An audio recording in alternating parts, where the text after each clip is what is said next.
વિસ્તારમાં 6 જુલાઈના રોજ 6 માળની ઇમારત ધરાશાયી થતાં 7 લોકોના મોત થયા હતા, જેથી સુરત મહાનગરપાલિકા તંત્ર દોડતું થયું છે। સુરત શહેરમાં આવેલા અલગ અલગ સરકારી આવાસ અને ટેનામેન્ટોને જે જર્જરિત થઈ ગયા છે તેને વહેલી તકે ખાલી કરવામાં આવે માટે તંત્ર એક્શન મોડમાં દેખાઈ રહ્યું છે। આજે સુરતના પનાસ ગામ એસએમસી આવાસમાં સુરત મહાનગરપાલિકાની ટીમ લોકોને જાણ કર્યા વગર જ આવી પહોંચી હતી।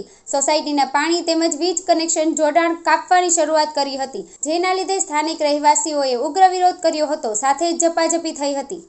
સુરેશા પાટીલે કહ્યું કે દિવાળી સુધીનો ટાઈમ આપ્યો હતો, જે હવે 1 મહિનાનું કહેવાયું છે, જેથી તે પોસિબલ જ નથી કે અમને મકાન ખાલી કરી શકીએ। પ્રજ્ઞાનગર પનાસમાં અમે રહીએ છીએ। આજે કનેક્શન કટ કરવા આવેલા તે માટે અમે રોક્યા અને તે દરમિયાન નળ કટ કરતા તેમના હાથાપાઈ થઈ હતી, જેમાં અમારા બાળકોને માર મારીને પોલીસ સ્ટેશન લઈ આવ્યા છીએ। અમને ભાડું પણ આપવાની વાત હજી થઈ નથી। મારું નામ રેખાબેન રવજીભાઈ રાઠોડ છે। હમણાં વરસાદ પાણીમાં ઘર દોરવા આવ્યા છે તો છોકરાઓને લઈને જાય કા અને આટલો અમને સમય આપતે, અમને ઘેરના બદલે ઘેર જોવે, નહીં આપે તો અહીંયા બાંધીને આપો અને અમને ભાડું જોવે।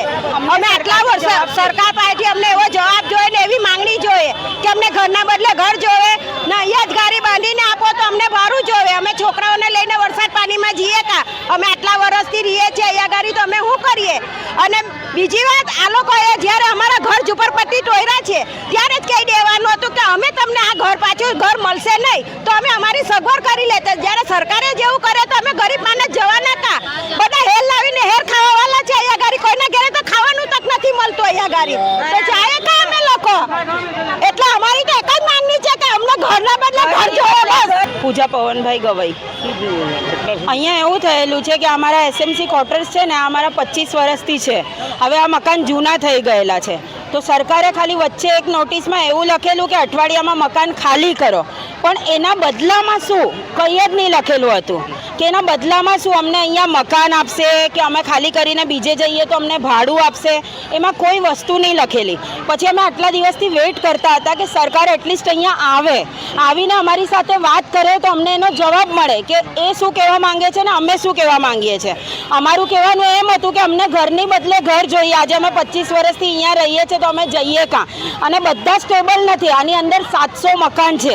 હવે આમાં અમુક લોકો એવા બી રહી છે કે જે એકદમ ડોસા છે, જેનું અગાડી પછાડી કોઈ જ નથી, તો એ લોકો એકદમથી નીકળે તો જાય કાં? હવે આજે સવારે બનાવ એવો બન્યો છે કે આજે સવારે એકદમથી એ લોકો પાણી લાઇટ બધું કાપવા આવી ગયા, સરકાર એસએમસી વાળા એકદમથી એમરજન્સીમાં પાણી લાઇટ બધું કાપવા આવી ગયા। તો પાણી લાઇટ કાપવા આવી ગયા તો 2-4 છોકરાઓએ રોક્યા, કેમ કે રોકશે આજે, કેમ કે અમને જવાબ નથી મળ્યો કે અમને ઘરના બદલે ઘર કે શું, અમને કોઈ રિપ્લાય નથી મળ્યો। તો એ લોકોએ રોક્યું તો એ લોકોને મારીને અંદર નાખેલા છે, માયરા છે એ લોકોને। માયરા છે ને એ લોકોને અંદર મૂક્યા છે। તો અમારે એ જ કહેવાનું, અમને જવાબ જોઈએ છે। અમને છે ને ઘરની બદલે ઘર જોઈએ છે। અમને ઘરની બદલે ઘર, આજે 25 વર્ષથી અહીંયા રહીએ છીએ તો અમે જઈએ કાં? ને આ ભર વરસાદમાં એ લોકો કાપવા આવ્યા, તો ભર વરસાદમાં અમે જઈએ કાં? અમને ઘરની બદલે ઘર જોઈએ સરકારથી, બીજું કંઈ અમને નથી। અમને ઘરની બદલે ઘર જોઈએ।